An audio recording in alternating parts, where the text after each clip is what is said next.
Olá, povo de Deus, domingo 5 de março de 2023, segundo domingo da quaresma. Nossa reflexão de hoje é a partir de Gênesis 12, de 1 a 4a, 2 Timóteo 1, de 8b a 10 e Mateus 17, de 1 a 9. Nesses dias, celebramos a memória de um grande exegeta luterano falecido em 2012, Milton Schultz, com o qual tive aulas memoráveis. Ele defendia a hipótese da leitura bíblica das tradições patriarcais que vão do capítulo 12 a 36 de Gênesis na forma de perícopes autônomas. Assim, ele dizia que aí se tratava de um conjunto de relatos singulares, originalmente independentes uns dos outros, sem grande unidade, sem caráter de documento histórico. Assim, devemos considerar pequenos relatos sobre os patriarcas, fugindo das perspectivas de grandes narrativas. Cada pequena história funcionava como um conto popular que servia para edificar a vida do povo com um exemplo de vida dos patriarcas. Assim, sobre Abraão, temos uma série de pequenos contos exaltando suas diversas qualidades de homem de fé no Deus dos Hebreus. No texto de hoje, destacamos que a história de Abraão está marcada pelo chamado de Deus e por sua resposta destemida, deixando o que lhe era seguro rumo a uma terra que ele não conhecia. Era a terra da promessa, onde Abraão e seus descendentes iriam ser felizes e abençoados por Deus. 2 Timóteo 1, 8b, 10. Timóteo foi um discípulo muito amado do apóstolo Paulo, que o encontrou em Listra, uma cidade da Licaônia, quando de sua segunda viagem. O pai de Timóteo era grego, sua mãe uma judia convertida ao cristianismo. Atos dos Apóstolos não deixa claro, mas passa a impressão de que ele era muito jovem, quando o apóstolo o encontrou e o levou consigo para suas viagens missionárias pela Ásia Menor, Macedônia e Grécia. Devido à sua saúde frágil, Paulo tinha um cuidado especial com ele e ele correspondeu a essa atenção com grande fidelidade ao apóstolo em todo o seu trabalho missionário. Ele foi circuncidado por Paulo, do qual recebeu um envio missionário com a imposição das mãos. É nesse contexto que devemos ler o texto de hoje, onde o apóstolo pede a fidelidade de seu discípulo devido ao momento de dor que ele passa. Não desconhecemos a dificuldade de atribuir mesmo ao apóstolo Paulo as duas cartas dirigidas a Timóteo, sobretudo porque apresentam um estágio de organização das comunidades que Paulo não conheceu. Essas cartas revelam o contexto do final do primeiro século ou começo do segundo século, e Paulo nesse tempo já tinha sido martirizado. Disse que Timóteo é nesse tempo bispo de Éfeso, na costa ocidental da Ásia Menor. Estão a começar as grandes perseguições. Muitos cristãos estão desanimados e vacilam na fé. É preciso que os líderes das comunidades, entre os quais está Timóteo, mantenham o ânimo e ajudem as comunidades a enfrentar com fortaleza as dificuldades que se avizinham. Essas cartas servem bem como estímulo e alento neste contexto. Mateus 17, de 1 a 9. Jesus tomou consigo Pedro, Tiago e João, seu irmão, e os levou a um lugar à parte sobre uma alta montanha. E foi transfigurado diante deles. O seu rosto brilhou como o sol e as suas roupas ficaram brancas como a luz. Nisto apareceram-lhes Moisés e Elias conversando com Jesus. Então Pedro tomou a palavra e disse: Senhor, é bom ficarmos aqui. Se queres, vou fazer aqui 3 tendas, uma para ti, outra para Moisés e outra para Elias.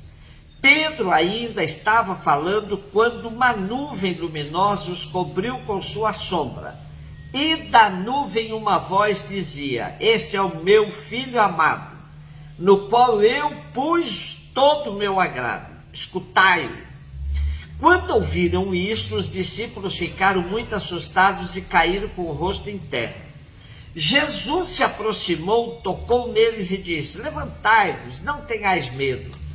Os discípulos ergueram os olhos e não viram mais ninguém a não ser somente Jesus. Quando desciam da montanha, Jesus ordenou-lhes: não conteis a ninguém esta visão até que o Filho do Homem tenha ressuscitado dos mortos.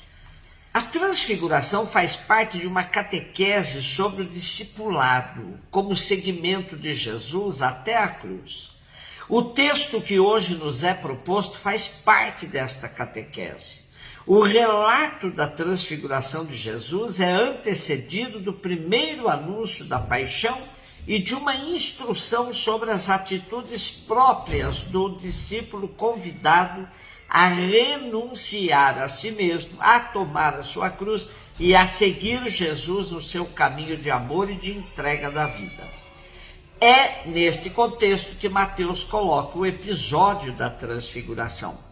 Debruçando-nos sobre o Evangelho, vemos primeiro Jesus tomando 3 de seus discípulos, Pedro, João e Tiago, e se afastando com eles rumo a uma alta montanha. Desde o Primeiro Testamento, sabemos que os judeus tinham a montanha como lugar das teofanias, ou seja, da manifestação de Deus. Portanto, podemos esperar algo muito significativo que vai acontecer com Jesus e os discípulos que subiram a montanha. De fato, aí se dá a transfiguração de Jesus, ou seja, ele muda de figura diante dos discípulos. Assim como o ancião da visão de Daniel, Jesus fica todo branco e brilhante. Para completar a cena, junto de Jesus aparecem Elias, o grande representante da profecia, e Moisés, o grande representante da lei. Aí Jesus, no alto da montanha, é a síntese de toda a profecia e de toda a lei.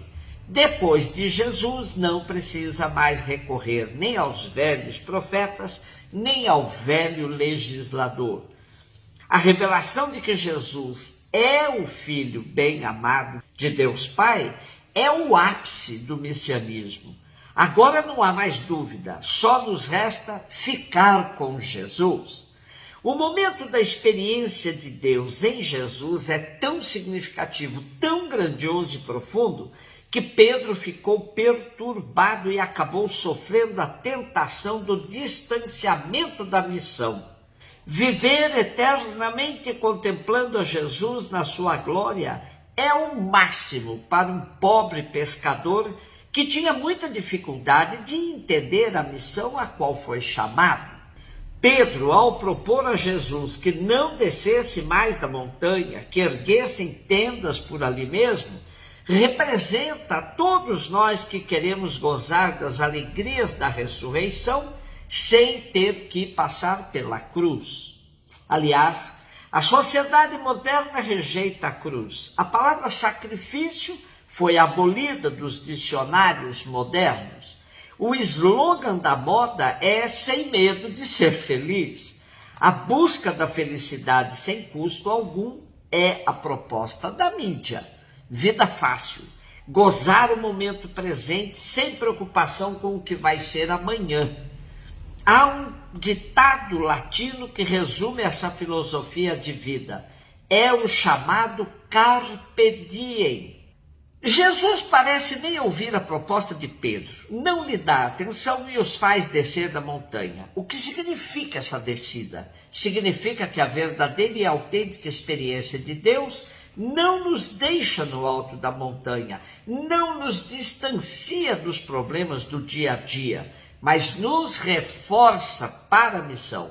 Religião só de adoração ao Santíssimo, só de reza, só de contemplação não é autêntica fé em Jesus, porque ele não quer que fiquemos alienados por fora dos problemas da vida, mas que sejamos capazes de, contando com a presença dele, agirmos para transformar a realidade de morte em realidade de vida. Esse negócio de dizer que a igreja, só vai para louvar o Senhor, não revela fidelidade à pregação e à vida de Jesus. Ele soube louvar o Pai praticando a caridade, vivendo a justiça, defendendo o pobre e o excluído. Religião que nos leva para o topo da montanha, que é muito importante, pois todos devemos fazer nossa experiência de Deus na vida, mas não nos ajuda a transformar essa experiência em missão concreta de amor aos irmãos, de defesa da justiça e de testemunho de verdadeiros cristãos, é religião falsa. É religião individualista e intimista, que nada tem a ver com Jesus e seu evangelho. Um beijo no seu coração.